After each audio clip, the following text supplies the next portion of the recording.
नमस्कार दोस्तों, आज हम बात करेंगे रिपल इफेक्ट की। एक ऐसा प्रभाव जो शेयर बाजार में होने वाली हलचल से शुरू होता है और दूर दूर तक इसकी लहरें फैलती हैं।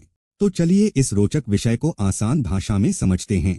जैसे पानी में एक कंकड़ फेंकने से तरंगे दूर तक फैलती हैं, वैसे ही शेयर बाजार में किसी एक घटना या फैसले से पूरी अर्थव्यवस्था पर असर पड़ सकता है। इसे ही रिपल इफेक्ट कहते हैं। मान लीजिए किसी बड़ी कंपनी का स्टॉक अचानक गिरने लगता है। इसके कई कारण हो सकते हैं, जैसे कंपनी के खराब नतीजे, मैनेजमेंट में बदलाव या फिर कोई आर्थिक संकट। लेकिन क्या ये सिर्फ उसी कंपनी तक सीमित रहता है? बिल्कुल नहीं। यही तो रिपल इफेक्ट की खूबी है। इसका असर उसी इंडस्ट्री की बाकी कंपनियों, निवेशकों और यहाँ तक कि आम लोगों पर भी पड़ता है। उदाहरण के तौर पर, अगर किसी बड़ी आईटी कंपनी का शेयर गिरता है तो इससे दूसरी आईटी कंपनियों के शेयरों पर भी दबाव आता है। निवेशकों को डर लगने लगता है कि पूरी इंडस्ट्री में कुछ गड़बड़ हो सकती है। वे अपने पैसे निकालने लगते हैं, जिससे पूरी इंडस्ट्री में गिरावट आ जाती है। अब जरा सोचिए, ये असर यहीं खत्म नहीं होता। आईटी इंडस्ट्री से जुड़े वेंडर्स, सप्लायर्स और यहाँ तक कि उन कंपनियों में काम करने वाले कर्मचारियों पर भी इसका प्रभाव पड़ता है।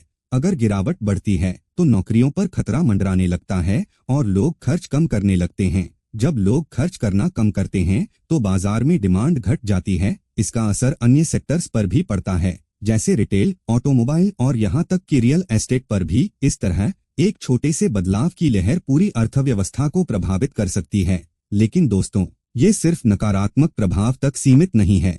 रिपल इफेक्ट पॉजिटिव भी हो सकता है। मान लीजिए सरकार ने इंफ्रास्ट्रक्चर पर बड़ा निवेश करने की घोषणा की। इससे निर्माण कंपनियों के शेयर बढ़ते हैं, जिसके बाद वेंडर्स और अन्य जुड़े सेक्टर्स को भी फायदा होता है। नई नौकरियां पैदा होती हैं, लोगों की आय बढ़ती है और वे ज्यादा खर्च करने लगते हैं। इससे अन्य सेक्टर्स में भी उछाल आता है। ये है रिपल इफेक्ट का सकारात्मक पहलू। अब सवाल ये है कि निवेशकों को इससे क्या सीखना चाहिए। शेयर बाजार की हर हलचल को समझने के लिए सिर्फ एक कंपनी या सेक्टर को नहीं, बल्कि पूरी अर्थव्यवस्था की बड़ी तस्वीर को देखना जरूरी है। साथ ही डर और लालच के जाल में फंसने की बजाय लॉन्ग टर्म सोच रखना फायदेमंद होता है। जाने माने निवेशक अक्सर कहते हैं कि बाजार में उतार चढ़ाव अस्थायी होते हैं।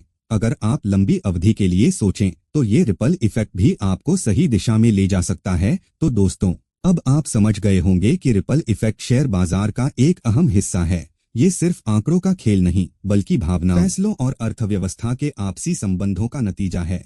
अगर आपको हमारा ये वीडियो पसंद आया हो तो इसे लाइक और शेयर करें। और हाँ, हमारे चैनल को सब्सक्राइब करना न भूलें ताकि ऐसे ही रोचक विषयों पर जानकारी मिलती रहे।